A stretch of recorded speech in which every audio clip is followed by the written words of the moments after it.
নাইম ভাই, এই যে দেখেন খুবই বিগ সাইজের পাখি। তার যে সিনা আর লেন্থ প্রচুর লম্বা, দেখেন কত সুন্দর। আর মার্কিংটা 100 মার্কিং। ইনপুটের মাল তো, ঠ্যাঙ্গলা দেখেন কি মোটামুটি।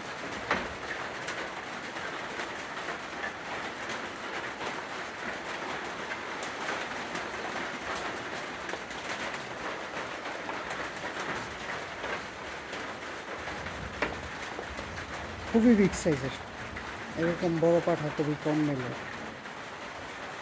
কোনো জায়গায় কোনো স্পট নাই। এটা আরও 2 থেকে 3 বছর অনায়াসে ব্রিড করাইতে পারবে, ব্রিডের জন্য খুবই পাগল। আর এটার জেনেটিকটা খুবই ভালো আর কি। যে কোনো ক্রস ছাগি দেশি ছাগল ব্রিড করাইলে সেম এই কালারের বাচ্চা আসে আর কি, ভালো।